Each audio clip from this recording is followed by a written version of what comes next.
कीर्तन गानन कर्णपरौ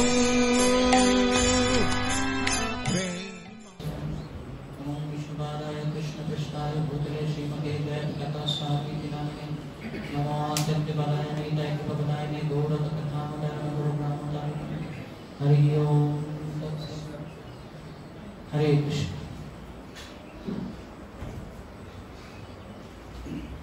श्रीमद् भागवते महात्मा দুটি শ্লোক বর্ণনা করব পদ্মপুরাণ থেকে। বলা হয় যে শ্রীমদ্ ভাগবত পাঠ করার আগেই তার মাহাত্ম্য বর্ণনা করা অত্যন্ত জরুরি। শ্রীমদ্ ভাগবতম নাম পুরাণম লোকবিশ্রুতম শ্রীণুয়া শ্রদ্ধয়া যুক্ত মম সন্তোষ কারণম। ভগবান ব্রহ্মাকে বলেছেন পদ্মপুরাণে যে লোকবিখ্যাত শ্রীমদ্ ভাগবত পুরাণ প্রতিদিন শ্রদ্ধালু চিত্তে শ্রবণ করা উচিত, এর দ্বারা আমার প্রভূত সন্তুষ্টি হয়। যে ভগবানকে সন্তুষ্টি করার একটা উপায় ভগবান নিজেই বর্ণনা করেছেন ব্রহ্মাকে। প্রতিদিন শ্রদ্ধা সহিত শ্রীমদ্ ভাগবত পাঠ করতে হয়। নিত্যম ভাগবত সেবয়া যে শ্রীণুয়া শ্রদ্ধয়া যুক্ত মম সন্তোষ কারণ, আমার সন্তোষ হয়। প্রতিদিন যদি কেউ শ্রদ্ধা চিত্তে শ্রীমদ্ ভাগবত পাঠ করেন তাহলে আমার সন্তোষ হয়। এইভাবে আমরা যখনই শ্রীমদ্ ভাগবত শ্রবণ পাঠ করার চেষ্টা করব, একটা বা দুটো শ্লোক আমরা বর্ণনা করার চেষ্টা করব। এরপরে 2 নম্বর শ্লোকে বলছেন নিত্যম ভাগবতম যষ্টু পুরাণং পঠতে নরঃ প্রত্যক্ষরং ভবেৎ তস্য কপিলাদানজং ফলম।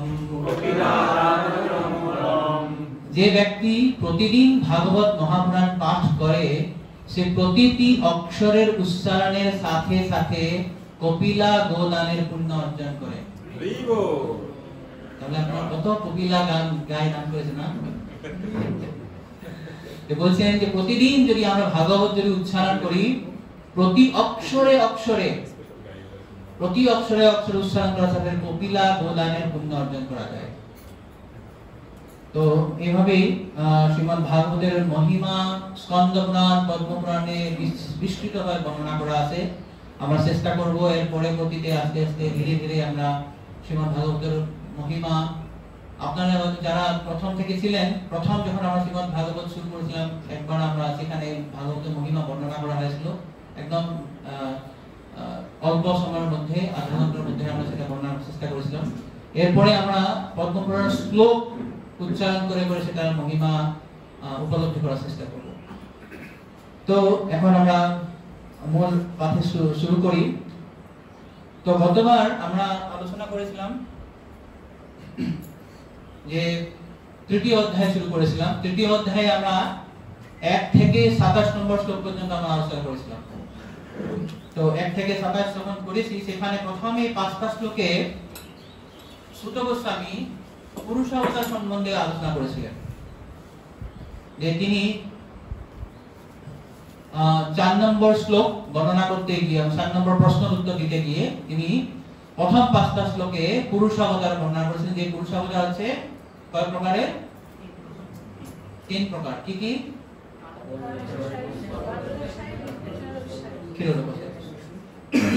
তো তার পরবর্তীতে 6 নম্বর শ্লোক থেকে 27 নম্বর শ্লোক পর্যন্ত সূত গোস্বামী 22টি অবতারের বর্ণনা করেছেন। এখন আমরা পরবর্তী সেকশন আজকে দেখব 28 থেকে 44। আমরা চেষ্টা করব যদি সময় সম্ভব হয় আমরা এই অধ্যায়টা সম্পূর্ণ করার চেষ্টা করব।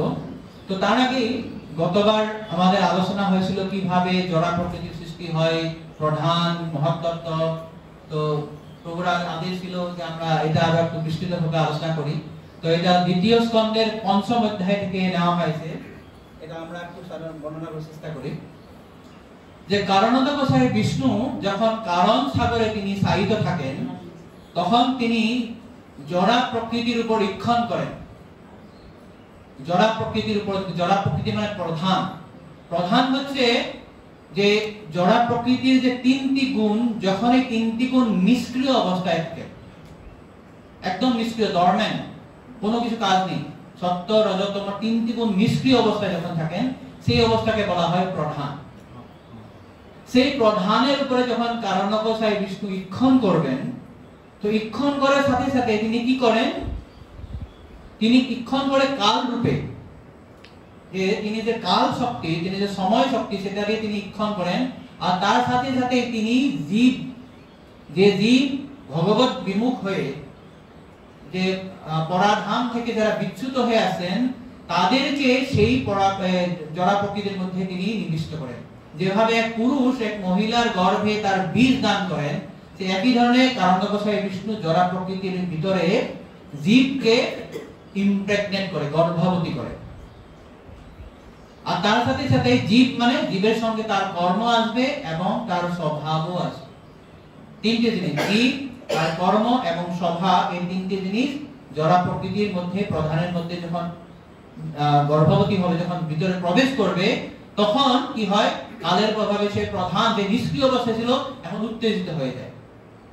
যেভাবে আমরা স্থূল উদাহরণ দিতে পারি, যখন এক পুরুষ এক নারীর সঙ্গে যখন মিলিত হয়, তখন দুজনে যেভাবে উত্তেজিত হয়, যে কারণকোষায় বিষ্ণু ইক্ষণের ফলে নিষ্ক্রিয় প্রধান উত্তেজিত হয়, তার ফলে কি হয়, সেটা পরিবর্তিত হয়ে সেটা অন্য একটা রূপ ধরে, সেটার নাম হচ্ছে মহত্তত্ত্ব। মহত্তত্ত্ব, মহত্তত্ত্ব অন্য কিছু নেই, মহত্তত্ত্ব হচ্ছে প্রধানই, কিন্তু প্রধান এবং মহত্তত্ত্বের মধ্যে পার্থক্য হচ্ছে, প্রধানে তিনটি গুণ নিষ্ক্রিয় অবস্থায় থাকে, কিন্তু মহত্তত্ত্ব সেটা সক্রিয় অবস্থা হয়ে যায়। আর মহত্তত্ত্বতে দুটি গুণ বিশেষভাবে প্রাধান্য পায়। আমরা বলেছি যে প্রধানে কয়টি গুণ থাকে, তিনটি গুণ থাকে, কিন্তু এই যে মহত্তত্ত্ব হবে, এখানে দুটি গুণ প্রাধান্য থাকে, একটা হচ্ছে সত্ত্বগুণ আর একটা হচ্ছে রজগুণ। এখন এই দুটি ভাগের মধ্যে যেটাতে সত্ত্বগুণ বেশি প্রাধান্য পাচ্ছে, প্রমিনেন্ট আছে, সেই সেকশনটাকে বা সেই অংশটাকে বলা হয় মহত্তত্ত্ব। এবং যে অংশটাতে রজগুণ বেশি প্রাধান্য পাচ্ছে, সেটাকে বলা হয় সূত্রতত্ত্ব। এটা কিন্তু ভাগবতের বর্ণনা, এটা বিশ্বনাথ চক্রবর্তী ঠাকুর যে সারার্থ দর্শনী, সেখানে এটা বর্ণনা আছে। মহত্তত্ত্ব দুই ধরনের, এক হচ্ছে মহত্তত্ত্ব, এক হচ্ছে সূত্রতত্ত্ব। সূত্রতত্ত্ব যেখানে রজগুণ প্রধান আর যেখানে সত্ত্বগুণ প্রধান, সেখানে হচ্ছে মহত্তত্ত্ব। তো এই মহত্তত্ত্ব সূত্রতত্ত্ব যখন আসে, এখন তার উপরে আবার যখন ভগবানের কাল শক্তি ক্রিয়া করবে, সেই মহত্তত্ত্ব থেকে এবার সৃষ্টি হবে অহংকার। এটা দ্বিতীয় স্কন্ধের পঞ্চম অধ্যায়ের 20 নম্বর শ্লোক থেকে শুরু হচ্ছে এই সেকশনটা। তো এবং এই অহংকার, এখানে প্রধানত থাকবে তমগুণ। মহত্তত্ত্ব ছিল রজ এবং সত্ত্ব, এবং অহংকারে এবার প্রধানত হবে তমগুণ। আর এই তমগুণের প্রধানী যে অহংকার, তার থেকে এবার তিন ধরনের আবার সৃষ্টি হবে, সেটা সত্ত্ব, রজ, তম, মানে অহংকারের মধ্যে তিনটা আবার ভাগ, একটা সত্ত্বগুণ, একটা রজগুণ এবং তমগুণ। এটা দেখুন আপনার সাইডে লেখা আছে, পরমেশ্বর ভগবান জড়শক্তির উপাদান সমূহের সমষ্টি অর্থাৎ প্রধানকে ইক্ষণের মাধ্যমে কাল, কর্ম এবং সমস্ত জীবের স্বভাব প্রদান করে, ফলে প্রধান বিক্ষুব্ধ হয়, উত্তেজিত হয়। এভাবে ভারসাম্য অবস্থার প্রধান শোভিত হওয়ার ফলে মহত্তত্ত্বের সৃষ্টি হয়। এই মহত্তত্ত্ব যদিও তিন গুণের সমষ্টি, কিন্তু জ্ঞান এবং ক্রিয়া শক্তির জন্য প্রধানত সত্ত্ব এবং রজগুণের প্রকাশ হয়। এই জ্ঞান এবং ক্রিয়া শক্তি আমি দেখছি পরেরটায়। এই অবস্থা পরবর্তীতে অহংকারে রূপান্তরিত হয়, যেটা প্রধানত তমগুণের প্রকাশ। এরপর অহংকার থেকে তিনটি শক্তির প্রকাশ পায়, যেটা হচ্ছে সত্ত্বগুণ থেকে জ্ঞান শক্তি, রজগুণ থেকে ক্রিয়া শক্তি এবং তমগুণ থেকে ব্রহ্ম শক্তি। এই যে সত্ত্বগুণ থেকে জ্ঞান শক্তি, রজগুণ থেকে ক্রিয়া শক্তি এবং তমগুণ থেকে ব্রহ্ম শক্তি। তো এই তিনটি সেকশন থেকে বা তিনটা শক্তির থেকে এবং পরবর্তী সৃষ্টিগুলো তৈরি হবে। কি পরবর্তী সৃষ্টি হবে? তমগুণ বা দ্রব্য শক্তির থেকে পঞ্চ মহাভূত, পঞ্চ মহাভূত কি কি? ভগবান বলেছেন না 7.4 ভূমি, আপ, নল, বায়ু, খম, এই পাঁচটি হচ্ছে পঞ্চ মহাভূত এবং পঞ্চ তন্মাত্র সৃষ্টি হবে। 10টা বস্তুর সৃষ্টি হবে। এটা হবে দ্রব্য শক্তি বা তমগুণ থেকে। রজগুণ থেকে তৈরি হবে প্রাণ, দশ ইন্দ্রিয় এবং বুদ্ধি, এবং সত্যগুণ বা জ্ঞান শক্তির থেকে তৈরি হবে মন এবং দশেন্দ্রিয় দেবতা। আমাদের 10টি ইন্দ্রিয় আছে, প্রত্যেকটি ইন্দ্রিয়র কিন্তু এক অধিষ্ঠাত্র দেবতাও আছে। সেই দেবতা লিস্টে সাইডে দেওয়া আছে দেখুন। কর্ণর অধিষ্ঠাত্র দেবতা হচ্ছে দিক দেবতা, চক্ষু হচ্ছে সূর্য, চর্ম হচ্ছে বায়ু, নাসিকা অশ্বিনী কুমার, জিহ্বা বরুণ, হস্ত ইন্দ্র, পাদ উপেন্দ্র, বাক অগ্নি, বায়ু মিত্র, উপস্থ প্রজাপতি। তো এই মন এবং দশ ইন্দ্রিয় দেবতারা সৃষ্টি হচ্ছে সপ্তগুণের অধীনে যে জ্ঞান শক্তির থেকে তৈরি, এবং রজগুণ বা ক্রিয়া শক্তি থেকে তৈরি হচ্ছে প্রাণ, দশ ইন্দ্রিয় এবং বুদ্ধি, এবং তমগুণ বা দ্রব্য শক্তির থেকে তৈরি হচ্ছে পঞ্চ তন্মাত্র এবং পঞ্চ মহাভূত। এবং এই পঞ্চ তন্মাত্র এবং পঞ্চ মহাভূত কিভাবে সৃষ্টি হয়? প্রথমেতে সৃষ্টি হয় শব্দ। আপনাদের অনেকের তো মনে আছে, গত বছর যখন এখানে শ্রীপাদ প্রেমানন্দ প্রভু ক্লাস দিয়েছিলেন, একটা ক্লাসে তিনি বলেছেন যে জড় সৃষ্টির প্রথম সৃষ্টি হয় কোথা থেকে? শব্দ থেকে সৃষ্টি হয়। শব্দ, ত্যাগ, এই সমস্ত জিনিস সৃষ্টি হয় কিন্তু শব্দ থেকে। কিভাবে হয়? এইখানে নিচে দেওয়া আছে, শব্দ থেকে সৃষ্টি হবে আকাশ। মানে এখানে বিভিন্ন রং দেওয়া আছে, দেখুন একটা পিঙ্ক কালার দেওয়া আছে। পিঙ্ক কালার যেমন আকাশ, অগ্নি, বায়ু, জল এবং ভূমি, এই পাঁচটা হচ্ছে পঞ্চ মহাভূত। এবং সবুজ কালারে যেগুলো আছে সেগুলো হচ্ছে তন্মাত্র। তো প্রথম সৃষ্টি হচ্ছে দ্রব্য শক্তি থেকে, প্রথম সৃষ্টি হবে শব্দ। শব্দ থেকে সৃষ্টি হবে আকাশ বা খম, এবং আকাশ থেকে সৃষ্টি হচ্ছে স্পর্শ, 2 নম্বর তন্মাত্র। স্পর্শ থেকে তৈরি হবে বায়ু বা মরুদ। মরুদ থেকে সৃষ্টি হবে 3 নম্বর পঞ্চ মহাভূত রূপ, তন্মাত্র রূপ। রূপ থেকে সৃষ্টি হয় অগ্নি, অগ্নি থেকে সৃষ্টি হয় রস, রস থেকে সৃষ্টি হয় জল, জল থেকে সৃষ্টি গন্ধ, এবং গন্ধ থেকে সৃষ্টি হয় ভূমি বা ক্ষিতি। এইটা সিকোয়েন্সে 5টা তন্মাত্র এবং পঞ্চ মহাভূত সৃষ্টি হয়। এটা মানে সৃষ্টির খুব একটা কম্প্যাক্ট একটা আমরা এখানে আলোচনা করছি। বিশদভাবে আমরা আলোচনা করব যখন দ্বিতীয় স্কন্ধের পঞ্চম অধ্যায়ে যাব, যেখানে ব্রহ্মা নারদ মুনিকে বলেছিলেন। সেই চ্যাপ্টারটার নাম হচ্ছে সর্ব কারণের কারণ, কজ অফ অল কজেস। সেখানে ব্রহ্মা নারদ মুনিকে সৃষ্টি তত্ত্ব সম্বন্ধে বলছেন। তো এইভাবে আমরা একদম সংক্ষেপে বুঝতে পারি কিভাবে কারণজগৎ বিষ্ণুর থেকে প্রধান মহাতত্ত্ব, অহংকার থেকে বিভিন্ন উপাদানগুলি, যে 24টা তত্ত্ব আছে, সেই তত্ত্বগুলি কিভাবে সৃষ্টি হয়। এই পর্যন্ত কারো কিছু প্রশ্ন আছে?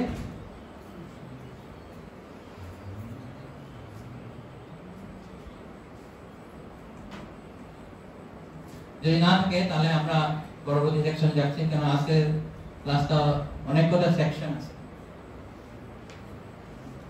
আমি এটা আবার স্লাইডগুলো আমাদের গ্রুপে দেওয়ার চেষ্টা করব। ওকে, নেক্সট সেকশনে যাচ্ছি আমরা। ওকে, এত কমপ্লিকেটেড জিনিসটা কেন করতে হবে? খুব সুন্দর প্রশ্ন। আরো কারো হাত তুলবে এই প্রশ্ন, এই নিয়ে প্রশ্ন আপনাদের সহমত আছে এই প্রশ্নতে? কেন পড়তে হবে? যখন আমাদের আধ্যাত্মিক জ্ঞান যখন হয়, জ্ঞানের পরে আমাদের বিজ্ঞান হয়। জ্ঞান মানে হচ্ছে যে আমি দেহ নয়, আমি আত্মা। that level is জ্ঞান, the knowledge। কিন্তু জ্ঞানটা হওয়ার পরে কিন্তু শেষ না। প্রভুপাদ অনেকবার এই ভাগবতে মেরে তাৎপর্য বলেছেন যে জ্ঞান থাকলে খুব একটা বড় জিনিস নয়, সেটা বড় জিনিস নয়। জ্ঞানটা পাওয়ার পরে যখন আমি বুঝতে পারবো যে আমি এই দেহ নয়, আমি কি? আমি ভগবানের নিত্য দাস। সেই নিত্য দাস যখন আমার সম্বন্ধটা যখন প্রতিপালিত হবে, উপস্থাপিত হবে, তারপরে আমি কি করব? সেই সম্বন্ধটা কার্যকরী করার জন্য আমি কি করব? সেটা হচ্ছে অভিধেয়, বেদের 2 নম্বর সেকশন।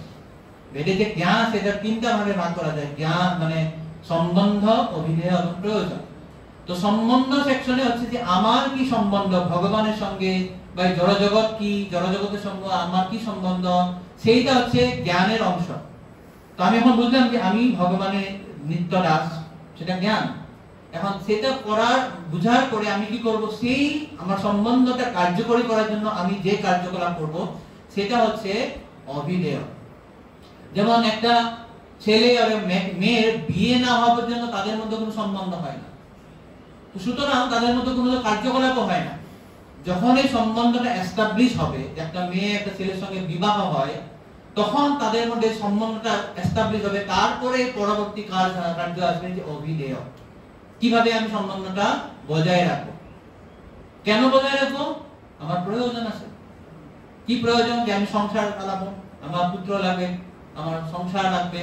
তো এই ধরনের বেদের যে অভিধেয়তা হচ্ছে, তার অভিধেয়ের প্রয়োজন কি, শেষ লক্ষ্য কি, যে কৃষ্ণ প্রেম লাভ করা। তো যতক্ষণ পর্যন্ত আমি এটা বুঝতে পারবো না যে আমি কে, ভগবানকে, এই জড় সৃষ্টি কি, তার সঙ্গে আমার কি সম্বন্ধ, তখন আমি ভগবানের সঙ্গে বা ভগবানের প্রেম লাভ করার জন্য যে কার্যকলাপ বা অভিধেয়, সেটা আমি কার্যকরী করতে পারবো না, সেটা আমি এস্টাবলিশ করতে পারবো না। তো এই জন্য এটা হচ্ছে বেসিক নলেজ, যে কিভাবে জড় সৃষ্টিটা হচ্ছে, সেই জ্ঞানটা উপলব্ধি করার জন্য এই বিশদ বর্ণনা করা হয়েছে। আর এটা একটাই নয়, এই ব্রহ্মাণ্ডের সৃষ্টি সম্বন্ধে যে ব্রহ্মা নারদ মুনিকে বলেছেন, আমরা তৃতীয় অধ্যায় দেখতে বলছি, এখানে মৈত্রেয় মুনি বিদুরকে বলেছেন। বিশদ বর্ণনা আমরা পঞ্চম স্কন্ধে, যেখানে সারা ব্রহ্মাণ্ডের সৃষ্টি, যেখানে 14 ভুবন আছে, যে কিভাবে সেটা প্রিয়ব্রত মুনি তার রথের চাকা দিয়ে যে সপ্তদ্বীপ করেছিলেন, সেই বিশদ বর্ণনা আছে। তো এই কথা বারবার কেন ভাগবতে বলা আছে, যাতে আমরা এই সৃষ্টি তত্ত্ব সম্বন্ধে উপলব্ধি করতে পারি, যার ফলে আমাদের ভগবানের সঙ্গে সম্বন্ধটা এস্টাবলিশ হয়। হরে কৃষ্ণ। আর কোনো প্রশ্ন এই সম্বন্ধে? ওকে, নেক্সট আমরা সেকশনে যাচ্ছি। তো 28 নম্বর শ্লোক। এই পর্যন্ত আমরা দেখলাম যে তৃতীয় অধ্যায়ে প্রথম 5টা শ্লোকে পুরুষাবতার বর্ণনা করা হয়েছে, এবং তারপরে 6 নম্বর থেকে 27 নম্বর শ্লোক পর্যন্ত 22টি অবতার বর্ণনা করা হয়েছে। তো 22টি শ্লোকে অবতারের মধ্যে কৃষ্ণ এবং বলরাম নামও আছে। 19 এবং 20 মানে অধ্যায়, মানে 20 অবতারে বলরাম এবং ভগবানের কৃষ্ণর নাম আছে। তো এটা বলার পর আমরা চৈতন্য চরিতামৃতে দেখবো, প্রভু বলবেন আমাদেরকে,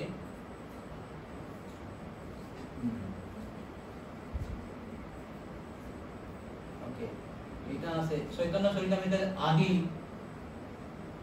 আদি লীলার 2য় অধ্যায়, এটা পাবো। তো চৈতন্য মহাপ্রভু কৃষ্ণদাস কবিরাজ গোস্বামী কৃষ্ণকে, যে কৃষ্ণ যে পরমেশ্বর ভগবান, সেটা এস্টাবলিশ করতে গিয়ে তিনি ভাগবতের 3টা শ্লোক বলেছেন।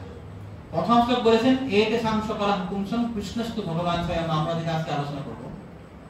এইটা বর্ণনা করার পর সুত গোস্বামী ভয় পেয়ে গেছেন। দেখুন এখানে কি বর্ণনা করেছেন, সব অবতারের করি সামান্য লক্ষণ, তার মধ্যে কৃষ্ণ সন্দেহ করিল গণন। তো সব অবতার তিনি বর্ণনা করছেন, তার মধ্যে কিন্তু তিনি কি করলেন, কৃষ্ণ সন্দেহ গণনা করে দিয়েছেন। সুত গোস্বামী 22টা যে অবতার বলেছেন, তার মধ্যে 19 নম্বরে বলরাম, 20 নম্বরে কৃষ্ণ অবতার বলছেন। তারপর কৃষ্ণকে আমি অবতার বলে দিলাম। এখানে বলছেন, শুনুন, তবে সুত গোসাই মনে পায়া বড় ভয়, যার যে লক্ষণ তাহা করিল নিশ্চয়। সুত গোসাই ভয় পেয়ে গেলেন, আরে আরে কি বললাম, কৃষ্ণকে অবতার বানিয়ে দিলাম। তো এইভাবে তিনি তারপরে আবার একটা শ্লোক বলেছেন, 3টি শ্লোক বলেছেন, যে কৃষ্ণ কেন পরমেশ্বর ভগবান। একটা শ্লোক হলো একে সংসার বলপুংসম। 2 নম্বর শ্লোক তিনি রেফারেন্স এখানে পাবো আমরা, আমি যত বিস্তারিত যাচ্ছি না, শ্রীমান নরেশ মিতানের প্রভু আছেন, তিনি আমাদেরকে শিখাবেন। 2 নম্বর শ্লোক তিনি বলবেন 2য় স্কন্ধের 10ম অধ্যায়ের প্রথম শ্লোক, অত অত্র স্বর্গ বিসর্গস্য স্থানম পোষণম উতয় মন্বন্তর ঈশান কথা নিরোধম মুক্তিরাশ্রয়।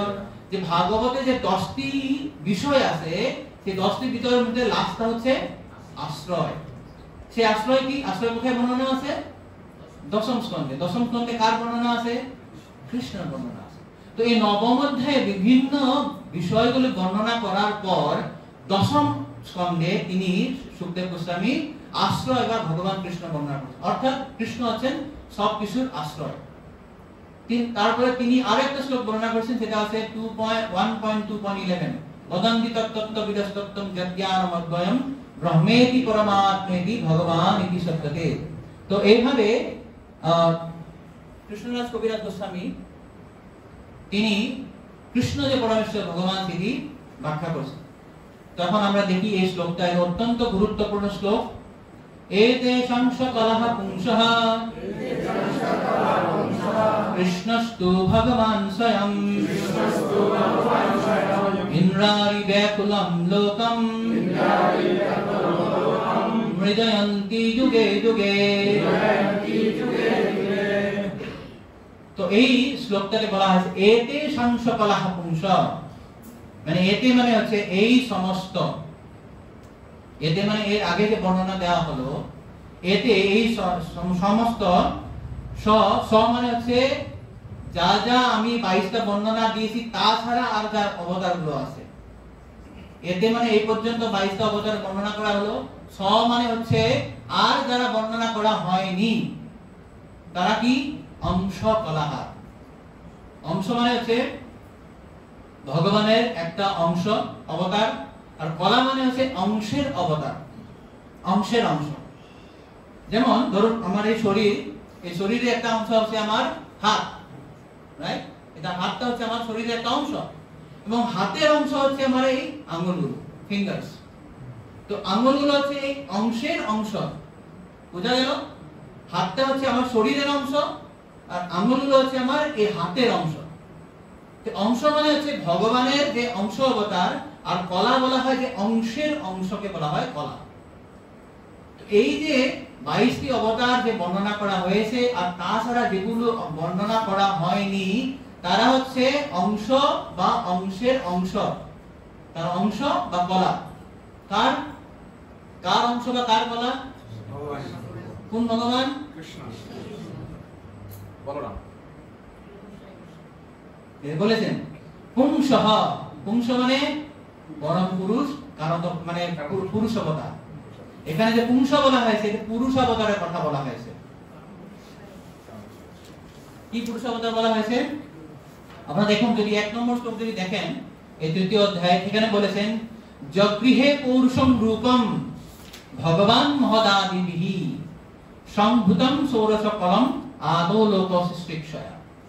যে তিনি এই লোক সৃষ্টিক্ষা বা এই জড়জগৎ সৃষ্টি করার জন্য তিনি কি করলেন? পৌরুষং রূপম জগৃহে, তিনি পুরুষ রূপ ধারণ করলেন। তিনি মানে এখন পরমেশ্বর ভগবান, তিনি পরমেশ্বর ভগবান জড় সৃষ্টি তৈরি করার জন্য পুরুষ অবতার গ্রহণ করলেন। এটা কখন বলেছিলেন? 3য় অধ্যায়ের প্রথম শ্লোক। দ্বিতীয় অধ্যায়ের লাস্টে কি বলা হয়েছিল আপনাদের মনে আছে? 3য় অধ্যায়ের লাস্টে ভগবান কেন এসেছিলেন তার বর্ণনা।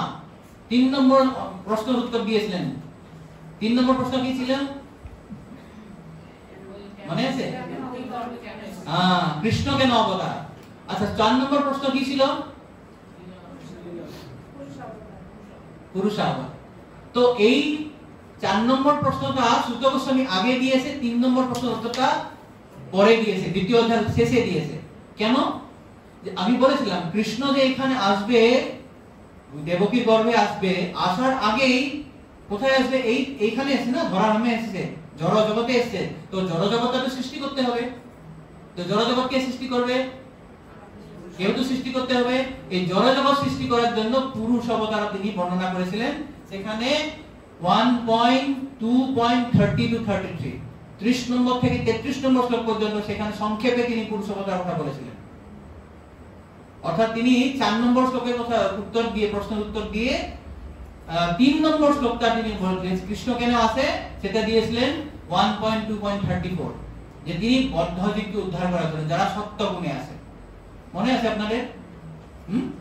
তো তারপর এখন 3 নম্বর অধ্যায়ে তিনি প্রথম 5টা শ্লোকে আবার পুরুষ অবতার বিশদভাবে বর্ণনা করেছেন। এটার বর্ণনা আমরা আবার পাবো 2য় স্কন্ধে।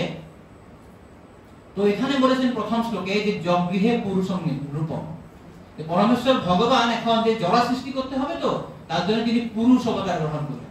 আর এই পুরুষ অবতার থেকে এই সমস্ত অবতারগুলো আসে। এখানে আমরা একটা শ্লোকে পেয়েছিলাম, সেই অবতার কোথা থেকে আসে? হয় গর্ভোদকশায়ী, কেউ কেউ বলে গর্ভোদকশায়ী, কেউ কেউ বলে ক্ষীরোদকশায়ী, কিন্তু যেটাই হোক এই সমস্ত অবতার যারা জড় জগতে আসে তারা আসে পুরুষ অবতার থেকে। সেই জন্য এখানে বলেছেন এতে সাংসকলা পুংসম, পুংসম, পুংস মানে আছে সেই পুরুষ, সেই পুরুষ মানে আছে পুরুষ অবতার। তো এই শ্লোকটাকে বলা হয় পরিভাষা সূত্র, শ্রীমদ্ ভাগবতের পরিভাষা সূত্র। পরিভাষা সূত্র মানে খুব গুরুত্বপূর্ণ। এটা শ্রীল যোগ গোস্বামী তার কৃষ্ণ সন্দর্ভে ব্যাখ্যা করেছেন। শ্রীল যোগ গোস্বামী সব সন্দর্ভ লিখেছেন, মানে 6টি সন্দর্ভ তিনি লিখেছেন। 6টি সন্দর্ভ হচ্ছে আপনার তত্ত্ব সন্দর্ভ, ভগবত সন্দর্ভ, পরমাত্মা সন্দর্ভ, কৃষ্ণ সন্দর্ভ, ভক্তি সন্দর্ভ এবং প্রেম প্রীতি সন্দর্ভ। তো এই প্রথম 3টি তত্ত্ব সন্দর্ভ, ভগবত সম্বন্ধ এবং সন্দর্ভ এবং পরমাত্মা সন্দর্ভতে জীব গোস্বামী পরম সত্য যে ভগবান রূপে, পরমাত্মা রূপে এবং ব্রহ্মণ রূপে আছে সেটা এস্টাবলিশ করেছেন। কিন্তু 4 নম্বর সন্দর্ভ যে কৃষ্ণ সন্দর্ভতে তিনি জীব গোস্বামী কৃষ্ণ যে পরমেশ্বর ভগবান সেটা এস্টাবলিশ করেছে, উপস্থাপন করেছে। আমরা পেয়েছি না 1.2.11 বদন্তি তত্ত্ব বিদস্তত্ত্বম জ্ঞানম অদ্বয়ম ব্রহ্মেতি পরমাত্মেতি ভগবানিতি সত্যতে, যে সেই পরম সত্য 3 ধরনের উপলব্ধি করা যায়। কি কি 3 ধরনের? ব্রহ্মণ, পরমাত্মা এবং ভগবান। তো তত্ত্বগতভাবে পরম সত্য একই, ব্রহ্ম হোক বা পরমাত্মা হোক, ভগবান হোক একই। কিন্তু যদি আমার লেন্সটা আলাদা আলাদা হয় তাহলে আমি আলাদা আলাদা ভাবে দেখতে পাবো। অর্থাৎ যার আধ্যাত্মিক উপলব্ধি এক ধরনের সে পরম সত্যকে ব্রহ্মণ বলে উপলব্ধি করবে, আরেক ব্যক্তি যার আধ্যাত্মিক উপলব্ধি একটু উচ্চ স্তরে সে পরমাত্মা বলে উপলব্ধি করবে, আর যে ব্যক্তির আধ্যাত্মিক উপলব্ধি সব থেকে শ্রেষ্ঠ সে পরম সত্যকে পরমেশ্বর ভগবান বিভূষ মুরলীধর হিসেবে উপলব্ধি করবে। কিন্তু তত্ত্বগতভাবে বস্তুত হবে পরম সত্য একজনই। ক্লিয়ার এই পর্যন্ত? তো এই কৃষ্ণকে যে পরমেশ্বর যে ভগবান, কৃষ্ণ যে পরমেশ্বর ভগবান, এটা জীব গোস্বামী কৃষ্ণ সন্দর্ভে এটা এস্টাবলিশ করেছে। কি দিয়ে এস্টাবলিশ করেছে? এই শ্লোকটার মাধ্যমে। এই শ্লোকটা যা শ্রীমদ্ ভাগবতের প্রথম স্কন্ধের 3য় অধ্যায়ের 28 নম্বর শ্লোক, যেটা শুরু হয়েছে এতে সাংসকলা পুংসম, এটাকে বলা হয় পরিভাষা সূত্র বা এম্পায়ার শ্লোক, চক্রবর্তী শ্লোক। যেমন ধরুন একটা যদি আর্মি থাকে, সৈন্যদলে অনেক সৈন্য থাকে, অন্য সৈন্যের মধ্যে কি থাকে? একজন সেনাপতি থাকে। সমস্ত সেনারা সেনাপতির আদেশ পালন করবে, সেনাপতি যেভাবে বলবে অন্য সেনারা সবাই সেটা ফলো করবে, অনুসরণ করবে। তো শ্রীমদ্ ভাগবতের 18,000 শ্লোকের মধ্যে চক্রবর্তী শ্লোক হচ্ছে এইটা শ্লোক। এটাকে বলা হয় পরিভাষা সূত্র। পরিভাষা শ্লোকের অর্থটা হচ্ছে এই শ্লোকটা শাস্ত্রের একবারে আসবে, শাস্ত্রের প্রথমেই সেটা বর্ণনা করা হবে, সেই ভাষা সূত্র দ্বারা সমস্ত শাস্ত্রতে কি বলতে চাওয়া হয়েছে বা তার মূল নীতিটা কি সেটা এস্টাবলিশ করবে, এবং আর যত সমস্ত উপাদান হোক বা যুক্তি হোক সেটা তারা সবাই এই শ্লোককে ফলো করবে। ক্লিয়ার? যেভাবে পুরো সৈন্যদল একমাত্র সেনাপতিকে ফলো করে, যে পরিভাষা সূত্রটাকে আর যত শ্লোক থাকবে, যত উপাদান থাকবে, যত দর্শন থাকবে, যত স্টেটমেন্ট থাকবে, সবাই কিন্তু একে ফলো করতে হবে। অর্থাৎ পুরো ভাগবতে এইটাই এস্টাবলিশ করা হয়েছে যে কৃষ্ণ পরমেশ্বর ভগবান, তাছাড়া অন্য কেউ নয়। শ্রীমদ্ ভাগবতে আমরা দেখব 3য় স্কন্ধে, সেখানে মৈত্রেয় মুনি তিনি যোগের কথা বর্ণনা করেছেন, কর্মের কথা বর্ণনা করেছেন, পরমাত্মার ধ্যানের কথা বর্ণনা করেছেন, বিশ্বরূপের বিরাট রূপের ধ্যানের কথা বর্ণনা করেছেন। কিন্তু এইসব বর্ণনা এই জন্যই করা হয়েছে যে এইটা দিয়ে আমরা এস্টাবলিশ করতে পারি যে ভক্তি যোগ হচ্ছে সব থেকে শ্রেষ্ঠ। তো যখন আমরা যেমন যদি আপনারা যদি দোকানে যান কাপড় কেনার জন্য, তো কাপড় আপনি যদি বলেন আমাকে ভালো কাপড় দেখান, দোকানে দেখাবো, এটা দেখুন মাতাজি, এটার দাম কত, 400 টাকা। এর থেকে ভালো আছে? হ্যাঁ আছে। আর এটা দেখাবে, এটা দেখান, এটা কত, 1000 টাকা। আর এটা দেখাবে, এটা কি, হ্যাঁ এটা আরো ভালো, সব থেকে ভালো, হ্যাঁ ভালো, এটা কত, 2000 টাকা। না আমার মনে হচ্ছে না, আপনার দোকানে কোনটা ভালো সেটা দেখাবো। হ্যাঁ এখন দেখাবে এই যে 5000 টাকার বেনারসি শাড়িটা। এটা কেন দেওয়া ভাই? যে এই শাড়িটাকে যে আপনি এস্টাবলিশ করবেন, যে মেনে নেবেন এটাই ভালো, তার জন্য অন্য আর জিনিসগুলো দেখানো হয়। তো এই ধরনের ভাগবতেও যে ধ্যান যোগ, কর্মযোগ, জ্ঞান যোগ, এই সমস্ত যোগ দেখানোর পরে বোঝানো হয়েছে যে এটার থেকে সব থেকে শ্রেষ্ঠ হয়েছে ভক্তি যোগ। 18,000 শ্লোকের মধ্যে প্রত্যেকটা শ্লোকের মধ্যে এটা প্রতিপাদিত হয়েছে যে কৃষ্ণ পরমেশ্বর ভগবান। তো এই জন্য এটাকে বলা হয় শ্রীমদ্ ভাগবতের পরিভাষা সূত্র। এতে সাংসকলা পুংসম কৃষ্ণস্তু ভগবান স্বয়ং। এই সমস্তগুলো হচ্ছে পুরুষাবতারের অংশ বা কলা। কিন্তু তু মানে কিন্তু, কিন্তু কি, কৃষ্ণ স্বয়ং ভগবান। যেমন ধরুন আপনারা একটা ফিস্ট বানিয়েছেন, তো ফিস্টে আপনি আয়োজন করেছেন 20টা আইটেম, ডাল, মিক্স সবজি, শুক্তো, পকোড়া, পনির, কোফতা, কাশ্মীরি, অনেক কিছু আইটেম বানানোর পরে হয়তো সবাই প্রসাদ পেয়েছে। তো মাতাজি এসে বলছেন যে প্রভু কিরকম হয়েছে আইটেম গুলো, একটা ফিডব্যাক দিলেন। হ্যাঁ এই যে এটা ডালটা খুব সুন্দর হয়েছে, শুক্তোটা অপূর্ব, তারপরে পনিরটা দারুণ। এবার 14টা আইটেম বা 15টা আইটেম দিয়ে কিন্তু কিন্তু মানে কি, কিন্তু এই যে লাস্টের আইটেমটা সব ঠিক সুন্দর। তারপরে কিন্তু দিয়ে কি করলো, আগের যে 15টা বা 19টা আইটেম ছিল সেটা থেকে এটা সেপারেট করা হয়েছে। বুঝতে পারছেন? আগের যে ফিডব্যাক দেওয়া হয়েছে, আপনি এই 15টা আইটেম বানিয়েছিলেন, 14টা আইটেমের আমি ফিডব্যাক দিলাম, বা কিন্তু 15টা আইটেমটা এত ঝাল হয়েছে না মাতাজি, আমি খাওয়ার সঙ্গে নয়নঙ্গল দস্যু ধারা গদম গদম গদুদ্রা গিরা, চোখ দিয়ে জল বেরোচ্ছে আমার, খুব লঙ্কা হয়েছে, খুব ঝাল হয়েছে, খুব লবণই নেই। দ্যাট মিন্স এই যে 15টা আইটেমের মধ্যে 14টা আইটেম ভালো ফিডব্যাক, 16 নম্বরটা বা কোনো লাস্টেরটা খারাপ, বা লাস্টেরটা খুব ভালো হয়েছে। তার মানে কিন্তু শব্দের দ্বারা আগের যাগুলো বর্ণনা আর শেষে যেটা আছে এটা সেপারেট করা হয়েছে। এটাই জীব গোস্বামী আপনার সন্দর্ভে বলেছেন, তিনি যে ব্যাখ্যা করেছেন, আপনার যার কাছে শুভদিনী আছে আপনারা দেখতে পারেন। তো সেখানে তিনি বলেছেন যে এই টুটা অত্যন্ত গুরুত্বপূর্ণ, টু দিয়ে সেপারেট করা হয়েছে। এতে সাংসকলা পুংস কৃষ্ণ টু, কিন্তু কৃষ্ণ কি স্বয়ং ভগবান। অন্যরা কিন্তু ভগবান নয়, নারায়ণও ভগবান নয়, বিষ্ণুও ভগবান নয়, এবং কৃষ্ণ পরমেশ্বর ভগবান। এটা আরো বিশদ বর্ণনা আছে, এখন এটা যদি করতে যাই এটার উপরে আমরা হয়তো 2 ঘন্টা বলতে যাব। তো এখন পরবর্তীতে কোনো সেকশন যদি পাই এটা নিয়ে আমরা একটা ক্লাস করতে পারি। জীব গোস্বামীর যে ব্যাখ্যাটা আছে পরিভাষা সূত্র, এটা ব্যাখ্যা করতে পারি। তো এটা মোটামুটি যে এখানে বলা হয়েছে যে পরিভাষা সূত্র মানে হচ্ছে যে যেটা সবচেয়ে একদম চূড়ান্ত সিদ্ধান্ত দিচ্ছে, ব্যর্থহীন আনএম্বিগুয়াস সিদ্ধান্ত দিয়েছেন, একটা ডিক্লারেটিভ ঘোষণামূলক দিয়েছেন, অ্যাবসলিউট দিয়েছেন, এবং স্পষ্ট ক্লিয়ার ভাবে এটা বলেছেন যে কৃষ্ণ তু ভগবান স্বয়ং। এই জন্যই এই শ্লোকটাকে জীব গোস্বামী বলেছেন দিস ইজ দ্য পরিভাষা সূত্র। এটাই কৃষ্ণ যে পরমেশ্বর ভগবান, এটা এস্টাবলিশ করা হয়েছে। যেভাবে শ্রীমদ্ ভাগবতকে বলা হয় সর্ব প্রণানানাম চক্রবর্তী, সমস্ত প্রমাণের মধ্যে শ্রীমদ্ ভাগবত চক্রবর্তী। তো একই ধরনের শ্রীমদ্ ভাগবতের 18,000 শ্লোকের মধ্যে এই শ্লোকটা আছে চক্রবর্তী শ্লোক, কমান্ডার ইন চিফ। এই জন্য একে বলা হয় পরিভাষা সূত্র।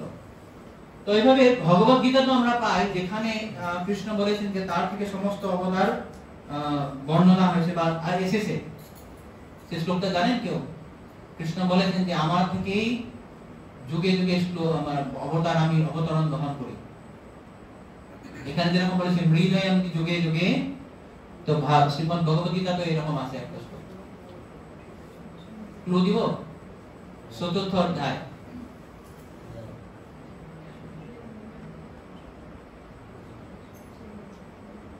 আচ্ছা চতুর্থ মেয়েরা কোথায়?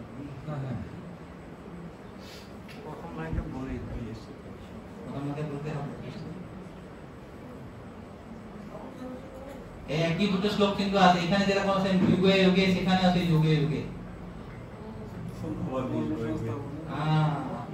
यदा यदा हि धर्मस्य अधर्मस्य तदात्मानं सृजन्महम् परित्राणाय साधूनां विनाशाय दुष्कृतं ধর্ম সংস্থাপনায় সম্ভবামি।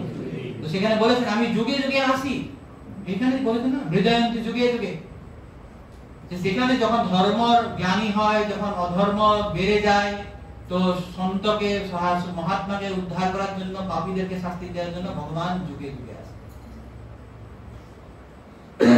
তো এইভাবে আমরা দেখতে পাই যে এই শ্লোকটাকে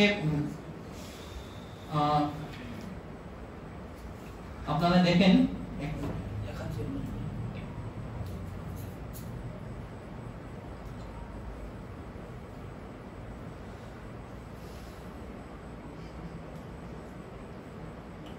দেখুন এটা এই সেকশন শ্রীল যুগ গোস্বামীর বর্ণনা অনুসারে মহাজনদের মতে শ্রীকৃষ্ণ হচ্ছেন সমস্ত অবতারের অবতারী। এমন নয় যে শ্রীকৃষ্ণের কোনো অবতারী রয়েছে, কৃষ্ণের কোনো অবতারী নেই, কৃষ্ণ হচ্ছে সবকিছু অবতারের অবতারী। পরম তত্ত্বের লক্ষণগুলি পূর্ণরূপে কৃষ্ণে রয়েছেন এবং ভগবত গীতায় ভগবান নিজে ঘোষণা করে গেছেন যে তার থেকে বড় অথবা তার সমান কোনো সত্য নেই। কোথায় বলেছেন? ভগবান থেকে আর বড় কেউ নেই, তার সমান কোনো সত্য নেই। 7.7 মত্তঃ পরতরং নান্যাৎ কিঞ্চিৎ অস্তি ধনঞ্জয় ময়ি সর্বমিদং প্রোতং সূত্রে গরিমা। একটা সুতোতে যেভাবে মণিগুলো গাঁথা থাকে, সমস্ত কিছুই আমার আশ্রয় করিয়াছে, আমার থেকে শ্রেষ্ঠ তত্ত্ব আর কিছু নেই। তো এই শ্লোকে স্বয়ং কথাটির বিশেষ উল্লেখের মাধ্যমে প্রতিপন্ন হয়েছে যে শ্রীকৃষ্ণের কোনো অবতারী নেই। যদিও অন্যান্য অবতারদের ভগবান বর্ণনা করা হয়েছে, কিন্তু কোথাও তাদের পরমেশ্বর বলে বর্ণনা করা হয়নি। এই শ্লোকে স্বয়ং শব্দটির মাধ্যমে পরম মঙ্গলময় শ্রেষ্ঠ, যে যুগ গোস্বামী যেটা কৃষ্ণ সন্দেহ বলেছেন, প্রভুপাদ এখানে খুব তাৎপর্য খুব সংক্ষিপ্ত ভাবে বলেছেন যে স্বয়ং, স্বয়ং মানে আছে শুধু কৃষ্ণ আছে পরমেশ্বর ভগবান। তো ভগবান যেমন কৃষ্ণ ৬৪টা কলা আছে, ৬৪ কলা সম্পূর্ণম, ভগবান কৃষ্ণ ৬৪টা কলা। বিষ্ণু দত্ত ৬০টা কলা থাকে, 60। আর সাধারণ জীবনে আমাদের কত থাকে? খুব বেশি 50টা থাকতে পারে, তাও একদম ক্ষুদ্র পরিমাণে থাকে। যখন জীব তার পারফেকশন স্টেজে চলে যায়, তখন হয়তো 50টা গুণ পেতে পারে, আদারওয়াইজ আমাদের 50টাও পুরোপুরি নেই। তো ভক্তি রসামৃত সিন্ধু গ্রন্থে শ্রীল রূপ গোস্বামী তার প্রথম শ্লোকেই কৃষ্ণকে বলেছেন যে তিনি অখিল রসামৃত মূর্তি। 1.1.1 ভক্তি রসামৃত সিন্ধু বলেছেন অখিল রসামৃত মূর্তি প্রস্তিমর রুচিরদ্ধ তার কপালিহি কলিত শ্যামা ললিত রাধা প্রেম বিদুরিজয়তি। অখিল রসামৃত মূর্তি, কৃষ্ণ হচ্ছে সমস্ত রসের উৎস, সমস্ত রসের আস্বাদনকারী, সমস্ত রসের তিনি ভোক্তা, সমস্ত রসের তিনি বিষয়। কৃষ্ণতে আমরা সমস্ত কিছু রস দেখতে পাই। যেমন ধরুন আপনার বিষ্ণু, বিষ্ণু সেখানে কোনো মাধুর্যতা আছে? বিষ্ণুকে কোনোদিন যশোদা মা লাঠি নিয়ে দৌড়াচ্ছে নাকি? বিষ্ণু তো কোথায় গিয়ে পালাচ্ছিস, দাঁড়া দাঁড়া, তোকে ধরবো আমি, পেটাবো এখন। বিষ্ণু এরকম হয়? বিষ্ণু সম্ভ্রমে থাকে, খুব সম্ভ্রম। যেমন হাইকোর্টের যা অফিসে যখন যাবে, কোনো দিকে হাসি হুসি নেই, একদম বসবে আর খালি বিচার করবে। তো সেই একই ধরনের বিষ্ণুতে কিন্তু মাধুর্যতা নেই, এই জন্য বিষ্ণুর কোয়ালিটি হচ্ছে 60 আর কৃষ্ণ হচ্ছে 64। কি কি চারটা কম আছে বিষ্ণুর ওখানে?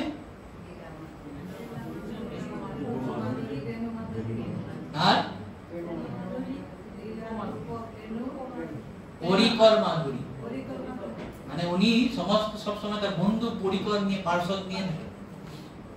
তো এই হচ্ছে বিষ্ণু এবং কৃষ্ণর পার্থক্য। যেমন কৃষ্ণ, যেমন রামচন্দ্র হচ্ছে মর্যাদা পুরুষোত্তম, তিনি এক না নারী নিয়ে তিনি সন্তুষ্ট, কেননা সীতার রস নিয়ে তিনি সন্তুষ্ট ছিলেন। কিন্তু ভগবান কৃষ্ণ 16,108 আর হাজার হাজার কোটি মানে গোপিকাদের সঙ্গে তিনি রাসনৃত্য করেছেন। তো এইভাবে কৃষ্ণ সমস্ত যে পরকীয়া রস এবং স্বকীয়া রস, মাধুর্য রসের যে দুটো অংশ স্বকীয়া এবং পরকীয়া, সেই দুটো সমস্ত মাধুর্য রস তিনি আস্বাদন করেছেন। কৃষ্ণের মধ্যে সমস্ত রস আছে। যেমন আমরা দেখি কৃষ্ণ যখন কংসের যখন মল্ল যুদ্ধে প্রবেশ করেছিলেন, মুষ্টিক সানোর সঙ্গে যখন যুদ্ধ করবেন, তখন তিনি 10 ধরনের ব্যক্তির সঙ্গে 10 ধরনের রসের আদান প্রদান করেছিলেন। কিভাবে? 10 ধরনের লোকের সঙ্গে। যখন রাজারা অন্য ধরনের দেখছেন, যারা মুষ্টিক সানো তারা অন্য ধরনের দেখছেন। কিভাবে? তারা সুখদেব গোস্বামী বর্ণনা করেছেন, মল্লানাম অসনির্নিনাম নরবর শ্রীনাম স্মর মৃয়মান গোপানাম সজনম রসাতং শিতিভুজং শাস্তা সভুজ শিশু মৃত্যুর ভোজপতে বিরাট ভূষিতং তত্ত্বং পরম যোগিনাম বিষ্ণুনাম পরদেবতেতি বিদিত রঙ্গং গত সাগ্রজ। যখন রঙ্গমঞ্চে কৃষ্ণ সাগ্রজ মানে তার অগ্রজ বলরামের সঙ্গে যখন প্রবেশ করেছেন, 10 ধরনের ব্যক্তি 10 ধরনের রসের আদান প্রদান করেছেন। কি কি? মল্লানাম অসনি, যারা মল্ল যুদ্ধ করেছেন মুষ্টিক সানুর, তারা কৃষ্ণকে বজ্রের মতন দেখেছে। অসনি মানে বজ্র, এই যে বজ্রের মতন আমাকে বধ করবে। মল্লানাম অসনির নিনাম নরবর, আর যারা রাজারা ছিলেন তারা দেখছে, ও বাহ, কি নরশ্রেষ্ঠ ব্যক্তি ঢুকছে আমাদের এখানে, উনি যে নরশ্রেষ্ঠ ব্যক্তি। মল্লানাম অসনির নরবর নিনাম নরবর, অসনির নিনাম নরবর স্ত্রীনাম স্মর মূর্তি নাম, আর যারা স্ত্রীরা ছিলেন তারা দেখছে তো উনি একদম কামদেব আসছে আমাদের কাছে, এত সুন্দর কৃষ্ণ তার দেখতে যে স্বয়ং কামদেব যেন আমাদের কাছে চলে আসছে। গোপানম সজ্জন, যারা গোপরা ছিলেন তারা দেখছে আমার আত্মীয় স্বজন, কৃষ্ণ তো আমার আত্মীয় ভাব, স্বজন ভাব। অসতম ক্ষিতিভুজং শাস্তা, আর যারা অসৎ ব্যক্তি ছিলেন, যারা অসৎ রাজারা, তারা দেখেছেন উনি আমাকে দণ্ডদানকারী রাজা। তারপরে যারা সপিত্র শিশু, আর যারা পিতৃরা ছিলেন, যেমন যারা বসুদেব দেবকী, তারা কিভাবে মনে করছেন এই আমার পুত্র এসেছে। মৃত্যুর ভোজপতে মানে কংস দেখেছে যে ইনি আমার মৃত্যু আসছে। আর কি বলছেন? বিরাট অবিসুতান, যারা অল্প বুদ্ধিমান ব্যক্তি, তারা কৃষ্ণকে বিরাট রূপে মনে করেছে, বিরাট রূপ। তত্ত্বং পরম যোগিনাম, আর যারা যোগীরা তারা ভগবানকে যে পরম ব্রহ্ম বলে উপলব্ধি করছেন। এবং বৃষ্ণিনা কিভাবে? পরদেবতেতি, তিনি আমাদের আত্মীয়। এভাবে কৃষ্ণ যখন সেখানে প্রবেশ করেছিলেন, 10 ধরনের ব্যক্তির সঙ্গে তিনি 10 ধরনের রসের আদান প্রদান করেছিলেন। এটা হচ্ছে পরমেশ্বর ভগবান, কেননা তিনি অখিল রসামৃত মূর্তি। কৃষ্ণ একই সময়ে অনেকের সাথে সাইমালটেনিয়াসলি যুগপৎ বিভিন্ন রসের আস্বাদন করতে পারে এবং রস দিতে পারে। এই জন্য কৃষ্ণ আছেন অখিল রসামৃত মূর্তি, তিনি আছেন পরমেশ্বর ভগবান। যেমন গীতাতে আমরা দেখি কৃষ্ণ যখন অর্জুনকে বিশ্বরূপ দর্শন করেছিলেন, বিশ্বরূপে তিনি হাজার হাজার হস্ত, বাহু, বক্র, নেত্র, এই সমস্ত বিশ্বরূপ তিনি দর্শন করেছিলেন। সেটা দেখে অর্জুন কি বলেছেন? না না, আমি তো দেখতে চাই না, আমি ভয় পেয়ে গেছি, আপনি আপনার সম্যরূপ দর্শন করান। তখন সেই বিশ্বরূপ থেকে তিনি তখন দর্শন করালেন বিষ্ণুরূপ, চতুর্ভুজ বিষ্ণুরূপ। তারপরে আবার তিনি দ্বিভুজ নিজের কৃষ্ণরূপ দর্শন করালেন। সো বিশ্বরূপ থেকে বিষ্ণুরূপ, বিষ্ণুরূপ থেকে কৃষ্ণরূপ, এই সমস্ত রূপ কৃষ্ণ থেকেই চলে আসে। আরেকটা উদাহরণ আমরা পাই, যেমন ব্রহ্ম বিমোহন লীলা। ব্রহ্ম বিমোহন লীলাতে যখন ব্রহ্মা সমস্ত গোবাসুরদেরকে চুরি করে নিয়ে যায়, ভগবান কৃষ্ণ তার অন্তরঙ্গ শক্তির মাধ্যমে সমস্ত গোপদের রূপ ধারণ করলেন। শুধু রূপ ধারণ করাই নয়, তাদের বস্ত্র, তাদের স্বভাব, তাদের ভাব তাদের বেনু, তাদের বেত্র, সমস্ত তাদের অলংকার সমস্ত নিয়ে 1 বছর নিজের সঙ্গে খেলা করছেন। আর যখন 1 বছর পরে ব্রহ্মা ফিরে এসেছেন, তো দেখেছেন যে এই সমস্ত গোপবেলাগুলো চতুর্ভুজ নারায়ণ, আর তারা সবাই ভগবান কৃষ্ণের দেহে বিলীন হয়ে গেল। তো এইভাবেই সমস্ত অবতার ভগবান কৃষ্ণ থেকেই আসেন, তার জন্য তাকে বলা হয় অবতারী, সমস্ত অবতারের অবতারী। তো কিনা এখানে আমাদের একটা শিক্ষণীয় আছে যে যদিও আমরা দেখি যে কৃষ্ণ পরমেশ্বর ভগবান আর বাকি সব হচ্ছেন ওনার থেকে এসেছেন, আমরা কোনো অবতারকে কখনো দেন অসম্মান না করি। আমরা যদি এখন না ভাবি ও না আমি কৃষ্ণই তো ভাবি, রাম তাম বিষ্ণু নরসিংহ মৎস্য অবতার দরকার নেই, বা তাদের ভক্তদেরকে আমরা অসম্মান কখনো করবো না। আমরা দেখি চৈতন্য মহাপ্রভু লীলাতে একবার চৈতন্য মহাপ্রভু মুরারি গুপ্তাকে বলেছেন, এই তুমি তো রামের পূজা করছো, তুমি কৃষ্ণের পূজা করো। মুরারি প্রভু না, আমি রামচন্দ্রকেই ভালোবাসি। তখন মহাপ্রভু ঠিক আছে তুমি রামচন্দ্রের ভজনা। আর অন্যদেরকে বলছে দেখেছো এখানে কাছে শিখো, রামের প্রতি যেভাবে অসলা ভক্তি আছে তোমাও কৃষ্ণের প্রতি অসলা ভক্তি হবে।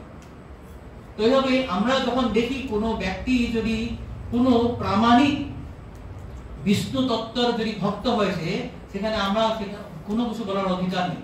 কেউ যদি মৎস্য অবতারের ভক্ত, কেউ কুর্ম অবতারের ভক্ত, কেউ নৃসিংহ ভগবানের ভক্ত, রামচন্দ্রের ভক্ত, ঠিক আছে ভালো, কেননা তারা কোনো দেবতা বা কোনো অসুরের তো ভক্ত হয়নি, এক প্রামাণিক বিষ্ণু তত্ত্বেরই ভক্ত হয়েছে। কেননা কৃষ্ণ তার ভক্তের সাথে যে কোনো রূপেই যে কোনো ভাবেই রসের আদান প্রদান করতেন। যেমন মুরারি গুপ্ত প্রভু রামচন্দ্রের সঙ্গে যে ভাব নিয়ে আদান প্রদান করছে, কৃষ্ণ সেই ভাব নিয়ে রামচন্দ্র রূপে তার সঙ্গে আদান প্রদান করেছে, এটার কোনো অসুবিধা নেই। এক ভক্তের তার আধ্যাত্মিক উৎকর্ষতার উপর যতটুক তার উৎকর্ষতা সাধন হয়, ততটুক সে ভগবানকে উপলব্ধি করতে পারে। আমার উৎকর্ষতা যতটা সাধন হয়েছে, আমি যত উন্নতি করেছি, ততটুক আমি ভগবানকে উপলব্ধি করতে পারি। কিন্তু যদি কোনো ভক্ত এই ভগবানের যে বিভিন্ন অবতারগুলি আছে যারা বিষ্ণু তত্ত্ব, তার মধ্যে যে কোনো এক বিষ্ণু তত্ত্বকেও যদি তার উপাস্য দেবতা বলে মেনেছেন, সেটা ঠিক আছে, কোনো অসুবিধা নেই। এই জন্য আমরা কোন অবতার বা তার যে ভক্ত আছে তাদেরকে কখনো যেন কোনো ধরনের ডিসরেসপেক্ট করি না, অসম্মান করি না। তারা হচ্ছে খুব প্রামাণিক অবতার। তো এইভাবে এটা প্রমাণিত হলো যে কৃষ্ণ হচ্ছে পরমেশ্বর ভগবান, তিনি পরমেশ্বর ভগবান। এরপরে আমরা দেখি এরপরে শ্লোকটা 19 নম্বর শ্লোক। জন্মগুহ্যং ভগবত চ এতৎ প্রয়তো নরঃ সায়ং প্রাতর্ঘৃণং ভক্ত্যা দুঃখগ্রামাৎ বিমুচ্যতে। কি বলছেন যে জন্মগুহ্য ভগবত, এই ভগবানের যে জন্ম কর্ম হচ্ছে গুহ্য। গুহ্য মানে হচ্ছে গোপনীয়, খুব রহস্যময়। ভগবানের যে জন্মকর্ম এসব হচ্ছে খুব রহস্যময়। তো এই রহস্যময় ভগবানের যে এই বর্ণনাগুলো যারা প্রতিদিন পাঠ করেন, শ্রবণ করেন, কখন? সকাল বিকাল, সকাল সন্ধ্যায় ভক্তিপূর্বক ভক্ত্যা, তাহলে কি হয়? দুঃখ গ্রামাৎ বিমুচ্যতে, তিনি জড়জগতের সমস্ত দুঃখ দুর্দশা থেকে মুক্তি পান।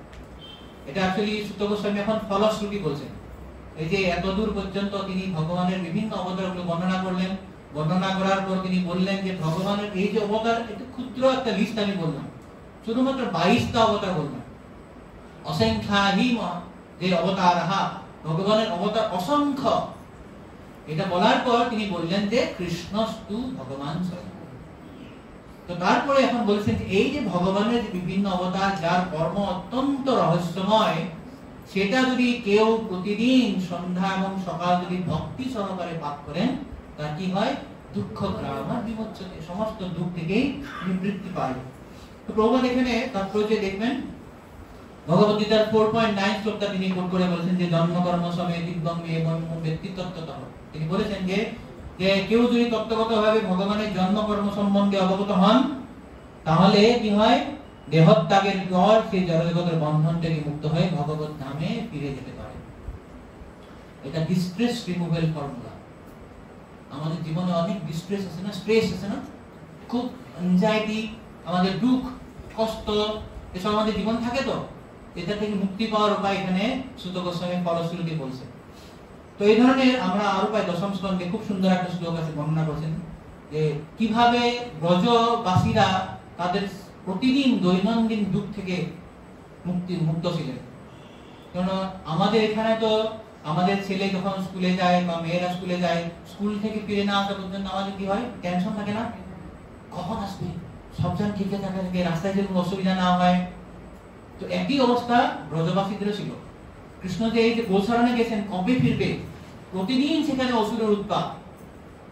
আমরা একবার শুনেছিলাম শ্রীমদ ভক্তিভূষণ স্বামী মহারাজ বলেছিলেন যে ব্রেকফাস্টে একটা অসুর, লাঞ্চে একটা অসুর, ডিনারে একটা অসুর, প্রতিদিন এরা ৩-৪টা অসুর আসতোই। তো কি অবস্থা চিন্তা করুন দেখি।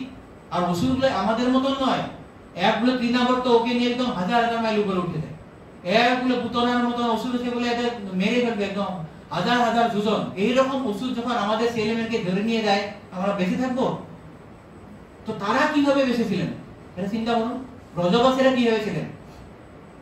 সেখানে সুখদেব গোস্বামী খুব সুন্দর বলেছেন, ইতি নন্দ দয়া গোপা কৃষ্ণ রাম কথাম মুদাম পূর্বন্তরম মানস্য না বিন্দন ভব বেদনা।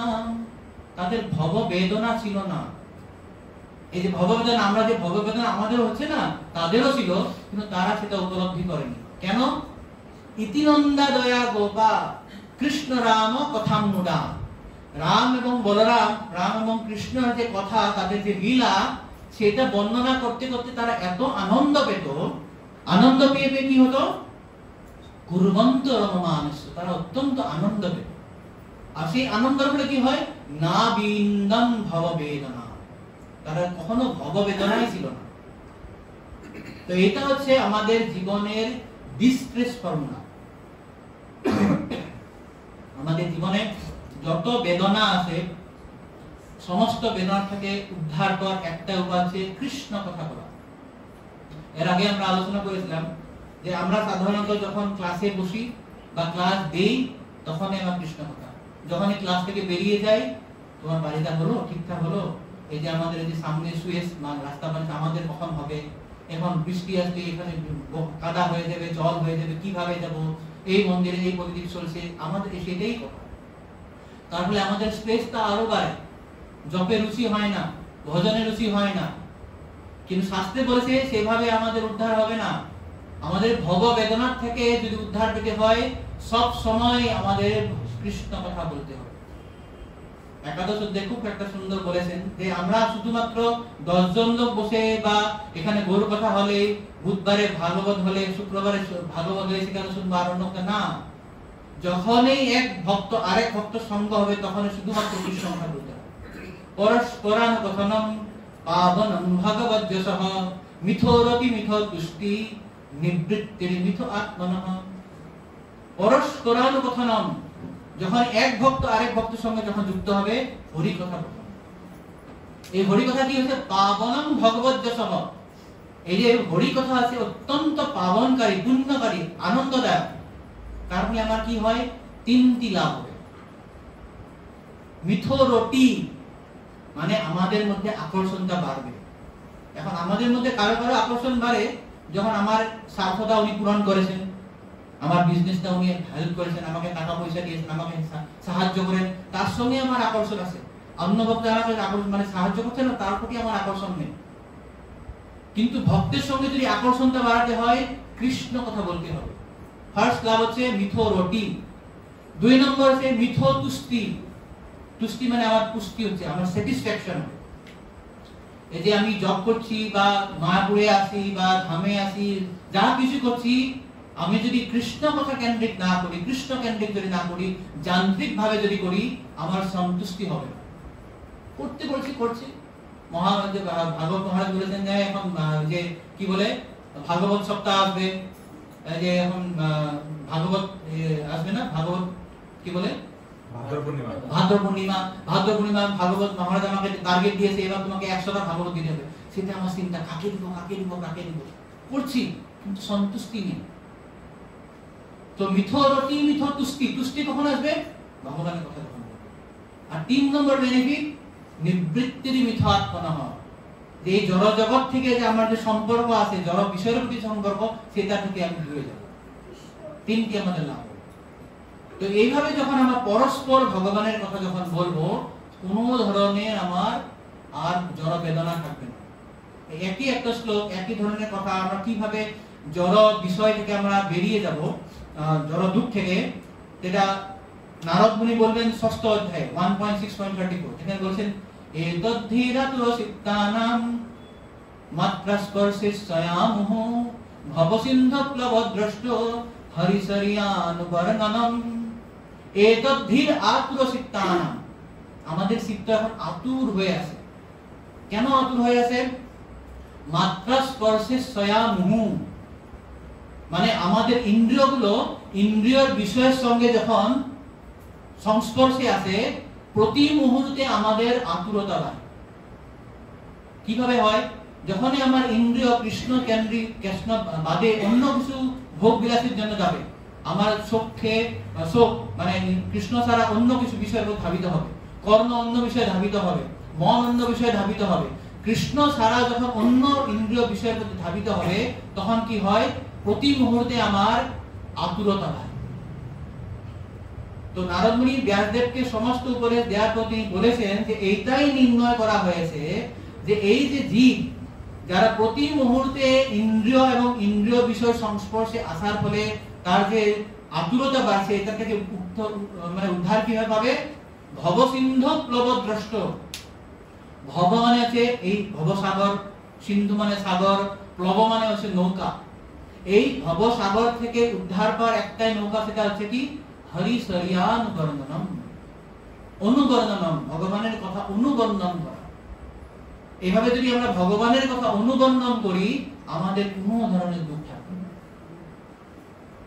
আর একটা প্রমাণ লাগবে, আপনারা বলুন। আমরা আগে আলোচনা করে আছি, প্রথম স্কন্ধের প্রথম অধ্যায়ে আছে এরকম একটা শ্লোক, যেটাতে আমার জড় দুঃখ নাশ হয়ে যায় ভগবানের কথা বর্ণনা করলে।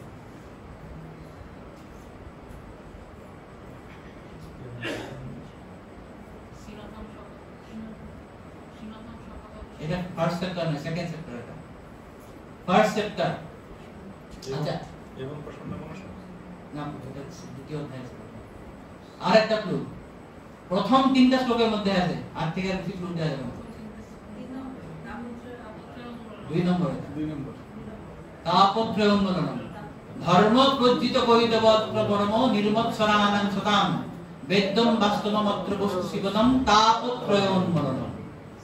এই যে শ্রীমদ্ ভাগবত শ্রবণ করার ফলে আমার 3টা তাপ থেকে আমি উদ্ধার হয়ে যাব। এটা আমরা বিস্তৃত বর্ণনা করেছিলাম কিভাবে উদ্ধার হয়। একটা গ্রন্থ আমাদের সব তাপ নাশ করে দিবে? আমার জ্বর হয়েছে, আমার পাটা ভেঙে গেল, অ্যাক্সিডেন্ট হয়েছে, বাড়ি নষ্ট হয়ে গেছে, এই যত তাপ একটা গ্রন্থ ভাগবত আমাকে উন্মূলন করে দিবে? কিভাবে হবে বলুন আপনারা। এটা ভাগবত তো বলেছেন যে তাপত্র উন্মূলন। অত্র অত্র অত্র, সেই শ্লোকটাতে অত্র 3 বার বলা হয়েছে। অত্র মানে এই শ্রীমদ্ ভাগবত যদি আপনি বর্ণনা শ্রবণ করেন, আপনার তাপত্রয় উন্মূলন হয়। উন্মূলন মানে উৎপাদিত, মানে মূল থেকে শেষ হয়ে যাবে সমস্ত তাপ। কিভাবে হয়? একটা গ্রন্থ আমাদেরকে সমস্ত তাপ উন্মূলন করতে পারে? কিভাবে হয়? কিভাবে সম্ভব হয়?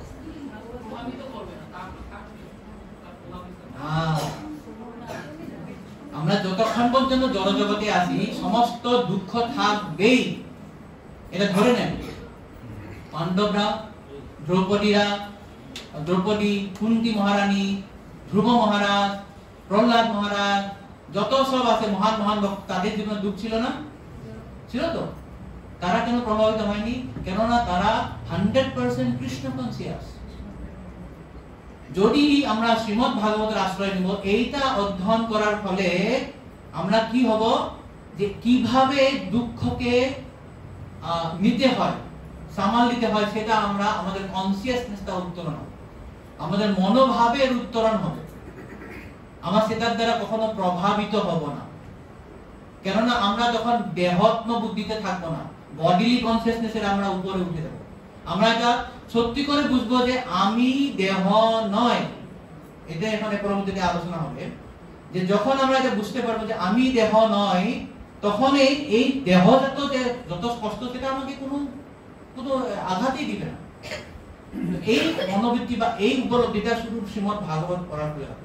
এই জন্য এটা বলা হয়েছে যে শ্রীমদ্ ভাগবত পড়ার ফলে 3টা কাজ আমাদের নষ্ট হবে।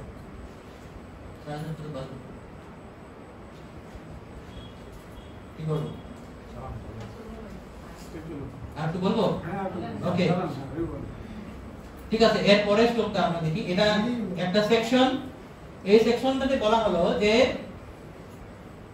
22টা অবতার, ভগবানের আরো অসংখ্য অবতার আছে।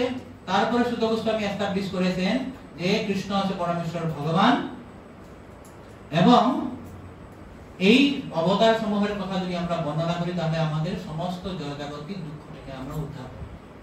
এখন নেক্সট 5টা শ্লোকে তিনি আরেকটা কথা বলবেন যে এই সমস্ত অবতার কিন্তু বর্ণনা হয়ে গেল, একটা অবতার কথা বর্ণনা করা হয়নি।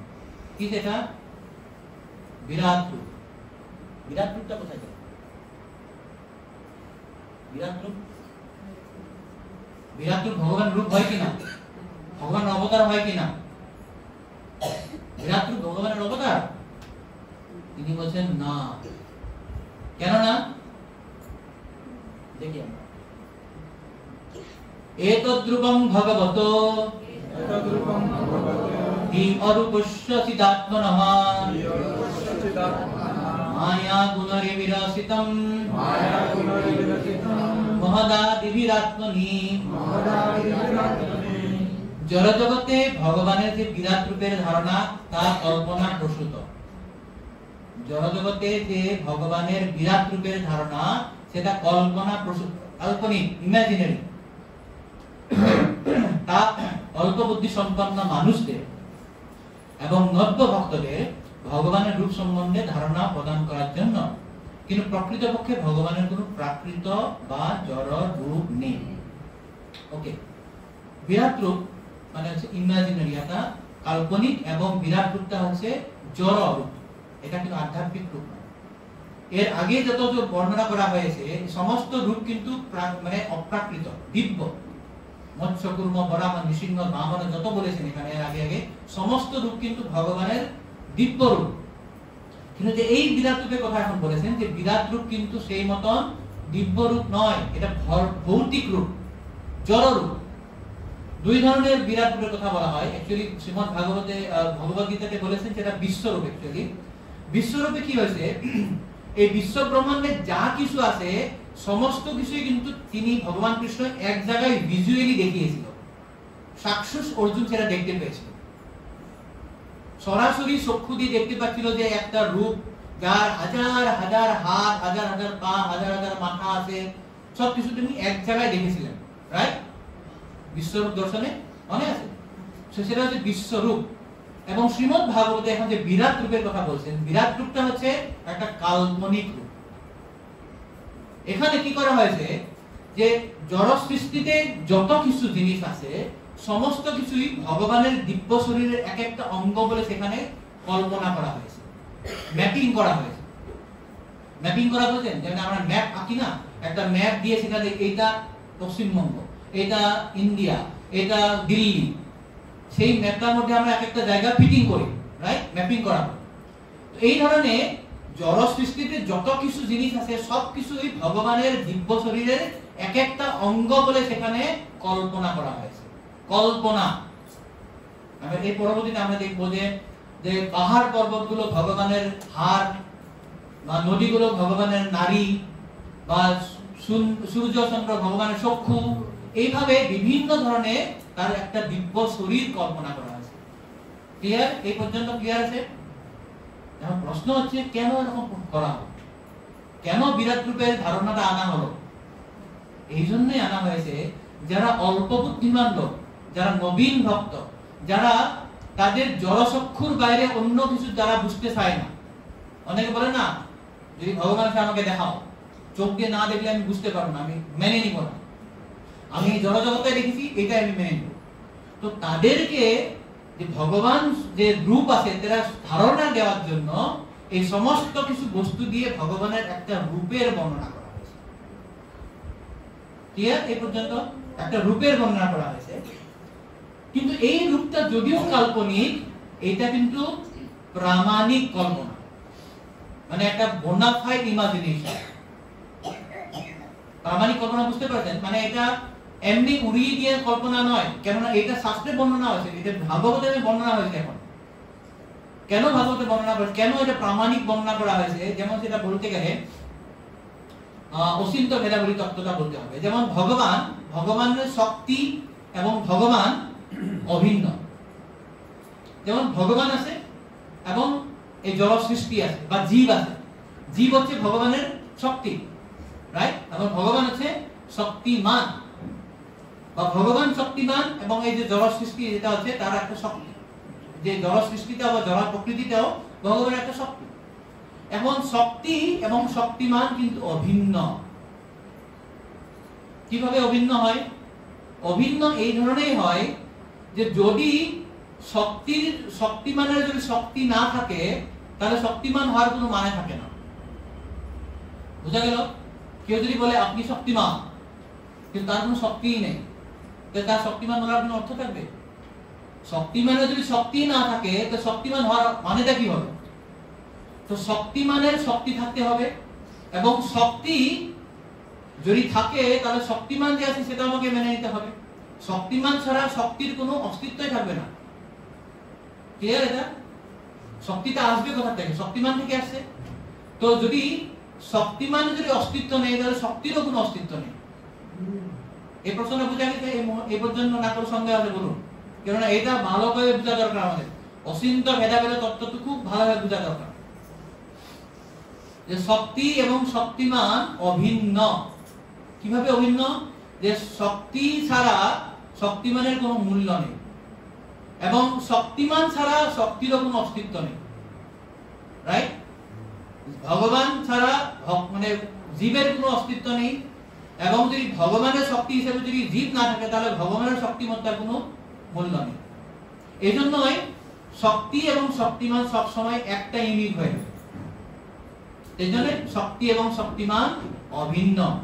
সেই জন্যে যে ভগবান শক্তিমান এবং তার শক্তি যে জড়া সৃষ্টি, সেটা শক্তি যেহেতু অভিন্ন, তাই এই জড়া সৃষ্টিকে যে একটা রূপ দেওয়া হয়েছে, সেই কল্পনা প্রসূত বিরাট রূপটাও একটা প্রামাণিক কল্পনা। এটা প্রামাণিক, এটা বোনাফাইড ইমাজিনেশন, কোনো উড়িয়ে দেওয়া বা মিথ্যা মানে ধারণা নয়। এটা সত্যি ধারণা, কিন্তু এটা কাল্পনিক ধারণা। ক্লিয়ার? বিরাট রূপটা একটা কাল্পনিক। এটা আরো পরবর্তীতে লাগবে, আমাদের যখন দ্বিতীয় স্কন্ধ পড়ব সেখানে খুব বিশদ বর্ণনা থাকবে কোনটা কি জিনিস। এই মুহূর্তে এইটাই বুঝে নেন যে বিরাট রূপটা ভগবানের একটা কাল্পনিক রূপ, আর সেটা হচ্ছে জড় রূপ। এটা অন্যান্য অবতারের মতন অপ্রাকৃত বা দিব্য রূপ নয়। ক্লিয়ার? এটা এই পর্যন্ত। নেক্সট আছে পরের শ্লোকটা 31 নম্বর শ্লোক। এটা খুব গুরুত্বপূর্ণ। যথা নভসি মেঘৌঘ রেণুর্বা পার্থিব নীলে এবং দস্ত্ররি দৃশ্যত্তম আরোপিতম অবুদ্ধিভিঃ। এখানে একটা চমৎকার উপমা কথা বলা আছে। আমরা এটা আলোচনা করে আজকে শেষ করব, 7:40 হয়েছে। এখানে কেউ একজন অনুবাদটা পড়ুন, অনুবাদটা কেউ একজন পড়ুন। মেঘ এবং ধূলিকণা বায়ুর দ্বারা বাহিত হয়, কিন্তু অল্প বুদ্ধি সম্পন্ন মানুষেরা বলে যে আকাশ মেঘাচ্ছন্ন এবং বায়ু ধূলাচ্ছন্ন। তেমনই তারা আত্মার জড় শরীরের ধারণা আরোপ করে। ওকে, কি বলছেন? এখানে বলেছেন মেঘ এবং ধূলিকণা বায়ুর দ্বারা বাহিত হয়। আমরা দেখি না যে আকাশে মেঘ আছে, মেঘটা এই দিক থেকে ওদিকে কিভাবে যায়? বায়ু যখন বলবে একটা মেঘটা এই দিক থেকে আরেকটা জায়গায় চলে যায়। যেমন ধুলো যখন উড়ে, ধুলোটা নিজে নিজে উড়ে, বায়ুর দ্বারা উড়ে। সুতরাং বায়ুর মুভমেন্টের জন্য, তার গতির জন্য ধুলোটা এদিক থেকে ওদিকে যায়, বা মেঘটা ওই দিক থেকে ওদিকে যায়। এটা একটা পয়েন্ট। নেক্সট পয়েন্টটা দেখুন, কিন্তু অল্প বুদ্ধি সম্পন্ন মানুষেরা বলে যে আকাশ মেঘাচ্ছন্ন বা বায়ু ধূলাচ্ছন্ন। যাদের বুদ্ধি কম তারা বলবে যে আকাশটা মেঘাচ্ছন্ন হয়ে গেছে। আসলে আকাশ মেঘাচ্ছন্ন নয়, আকাশ পরিষ্কার। যেহেতু বায়ু কিছু কিছু মেঘকে সেখানে নিয়ে এসে, তার জন্য সেই অংশটা, আকাশের সেই অংশটা মেঘাচ্ছন্ন হয়েছে। দরাসলে আকাশ কিন্তু পিওর, পবিত্র, সুন্দর, একদম স্বচ্ছ, কিন্তু বায়ু যেহেতু সেটাকে নিয়ে আসছে, তার জন্য আমার মনে হচ্ছে যে আকাশটা মেঘাচ্ছন্ন। এই পয়েন্টটা ক্লিয়ার? ঠিক একই ধরনের বায়ুটাও হচ্ছে ক্লিয়ার, কিন্তু যেহেতু বায়ু সেখানে কিছু কিছু ধুলোকে নিয়ে আসে, তখন আমরা বলি কি হয়, বায়ু ধূলাচ্ছন্ন। পিওর অবস্থায় বায়ু কিন্তু একদম ক্লিয়ার, স্বচ্ছ। কখনো কখনো যেহেতু ধুলো চলে আসে, এর জন্য আমরা মনে করি যে বায়ুটা মানে নোংরা বায়ু। এই পয়েন্টটা ক্লিয়ার? এই পয়েন্টটা যদি ক্লিয়ার হয়, পরবর্তী মেইন পয়েন্টটা আমরা খুব ভালোভাবে বুঝতে পারব। এই মধ্যকার কারণ সন্দেহ আছে নাকি বলুন? এই যে বলা হলো যে আকাশ মেঘাচ্ছন্ন, বায়ু ধূলাচ্ছন্ন, এই পয়েন্টটা বুঝেছেন? আকাশ সব সময় ক্লিয়ার।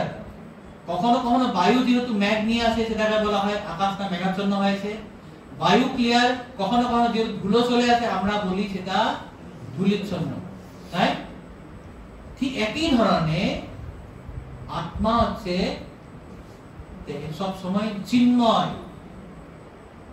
কিন্তু যারা অল্প বুদ্ধিমান তারা ভাবে, তারা কি করে, আত্মার উপরে একটা সুপার ইম্পোজ করে দেয় যে আমি এইটা দেহ, আমি পুরুষ, আমি মহিলা, আমি ভারতীয়, আমি পাকিস্তানি, আমি কুকুর, আমি শিয়াল। এইটা আমাদের বাইরের থেকে ইম্পোজ করা, এখানে বলেছেন আরোপ করা হয়। চিন্ময় আত্মার উপরে একটা জড় উপাধি আরোপ করা হয়েছে।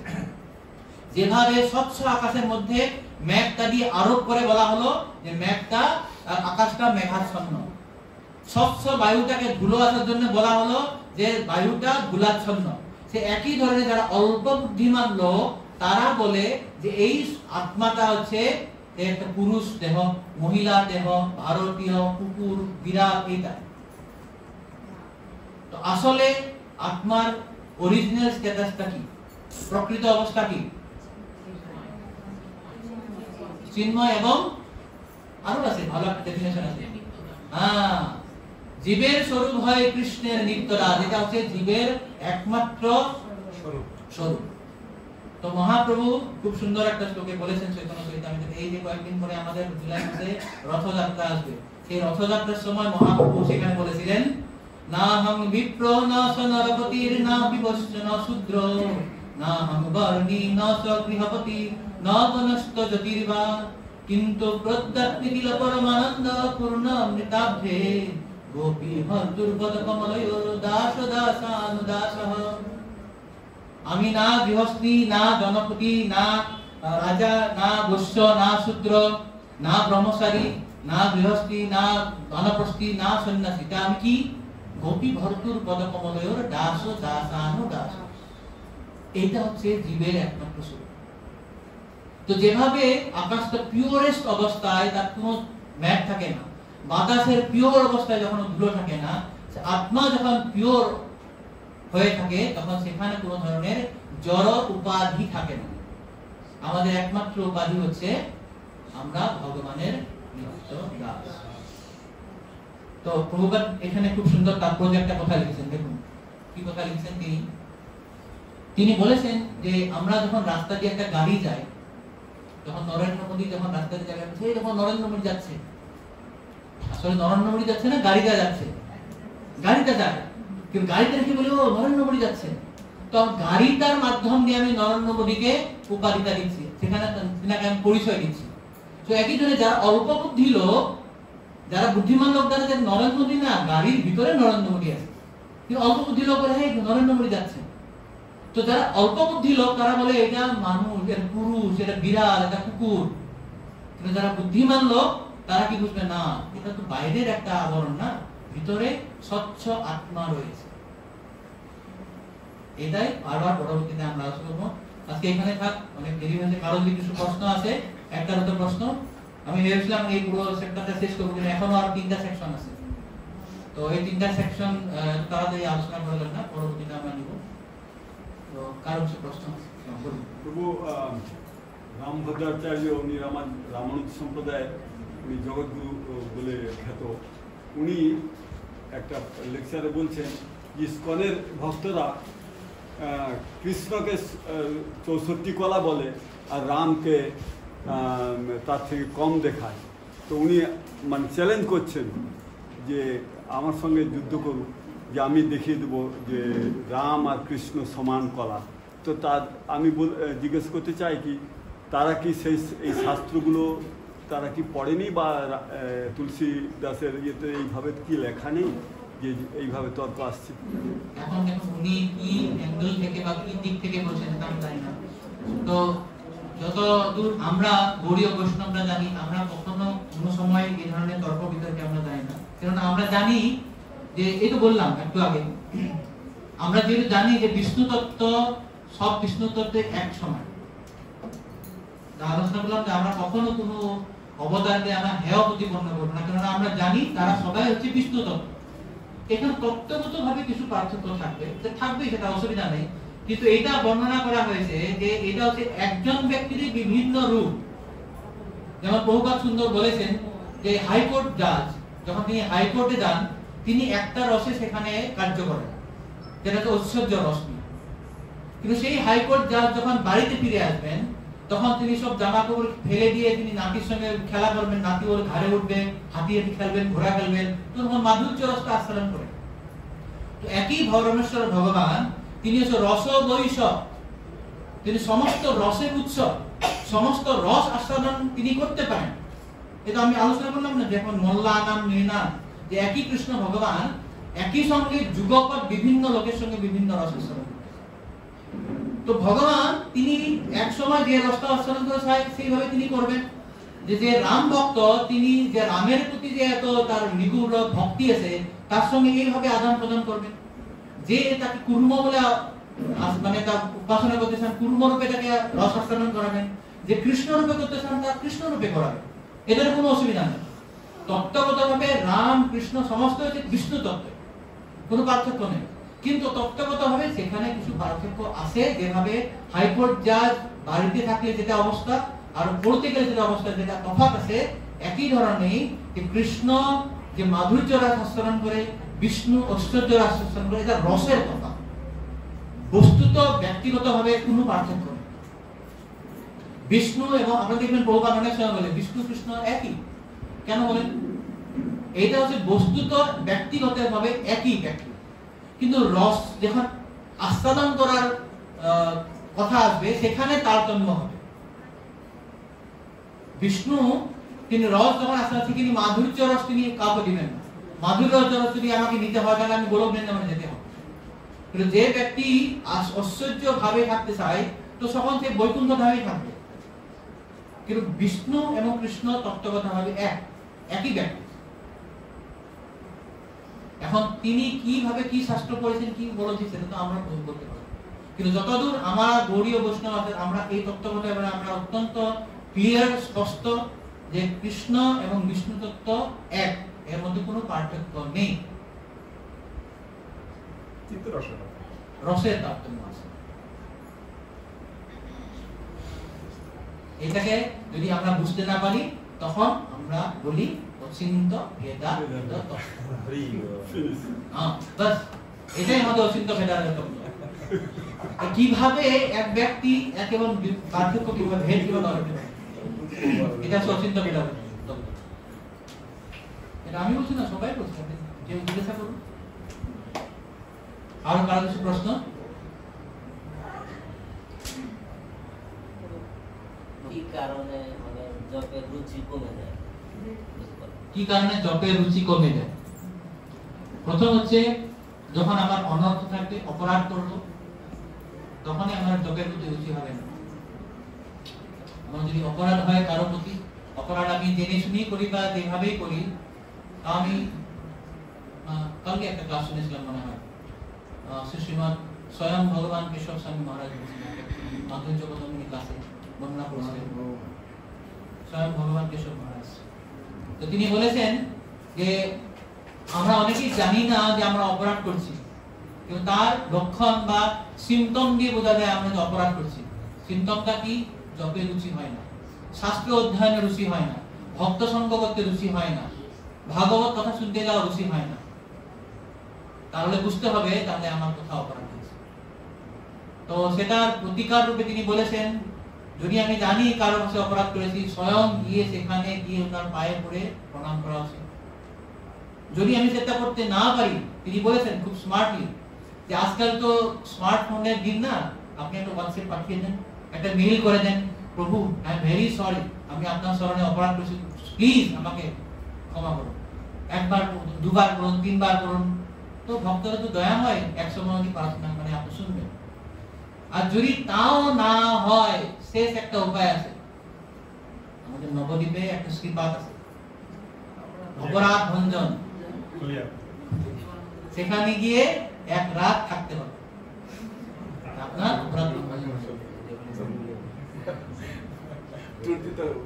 তো একটা আমাদের ভবামৃত প্রভু আমাদের সিট কোর্সে আমরা একটা কোর্স করাচ্ছি, দ্বিতীয় দীক্ষার প্রস্তুতি কোর্স। এখানে ভবামৃত প্রভু একটা সেকশন দিচ্ছেন, মানে বৈষ্ণব সদাচার। কালকে সেটা আলোচনা হয়েছিল। তো তিনি ক্লাসটা করেছিলেন ভক্তি বৃহৎ ভাগবত মহারাজ থেকে, ভক্তি বিজয় ভাগবত না, ভক্তি বৃহৎ ভাগবত মহারাজ একজন আছে। তো তিনি এরকম করেছেন যে আপনারা যদি কারো এভাবে অপরাধ করেছেন, সঙ্গে সঙ্গে গিয়ে অপরাধ মানে মার্জনের জন্য প্রার্থনা করুন। যদি না পারবেন এরকম ব্যবস্থা করুন। তো এইটা হচ্ছে মানে আমাদের যদি জপে যদি রুচি না হয়, তাহলে জানতে হবে আমরা কার কাছে অপরাধ করেছি বা আমার অনর্থগুলো এখনো যায়।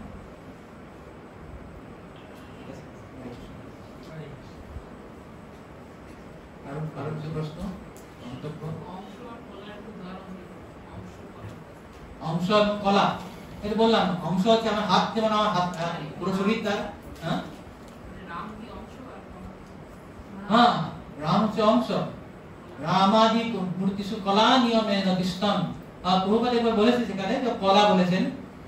তো অংশ এবং কলা মানে মূল হচ্ছে, অংশ হচ্ছে ডাইরেক্ট এক্সপ্যানশন ভগবানের মানে পুরুষ অবতারের, আর যার অংশের অংশ সেটাকে কলা বলা হয়।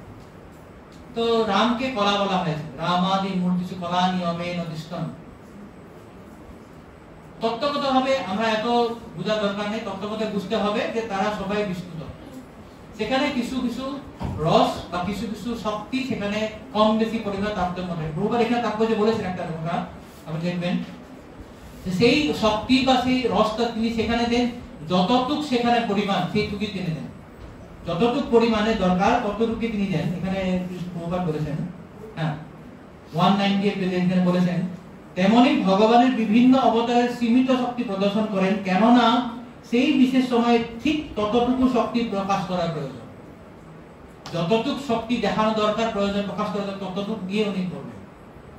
তো এর অর্থ এমন না হয় ভাবেন ও রাম তার মানে কৃষ্ণ থেকে নিচু, বা পরশুরাম কৃষ্ণ থেকে বা রাম থেকে আর নিচু, এরকম নয়। তিনি এক একটা শক্তি প্রকাশ করার জন্য, যেমন পৃথু মহারাজ তিনি প্রজা পালন শক্তি পেয়েছিলেন, যেমন নারদ মুনি ভক্তি শক্তি তিনি পালন করেছিলেন, যেন কুমার যেন জ্ঞান শক্তি আবিষ্ট হয়েছিল।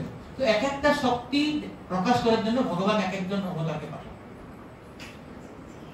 তো এর অর্থ এমন আমাদের জড় বুদ্ধি দিয়ে এখন ও ইনার এটা আছে, ইনার দেন আমি ইনির থেকে কমা, এরকম না, কমা নয়।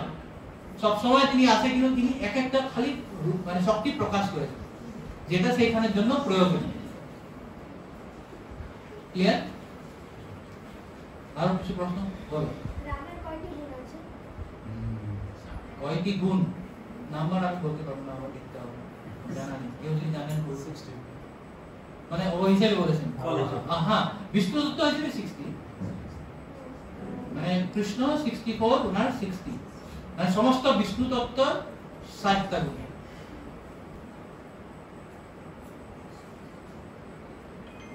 ঠিক আছে, আর কিছু প্রশ্ন নেই? ग्रंथराज श्रीमद् भागवतम की, जगत गुरु श्रील प्रभुपाद की, समवेत गौर भक्त वृंद की, जय गो सीतानाथ प्रेमानंदे।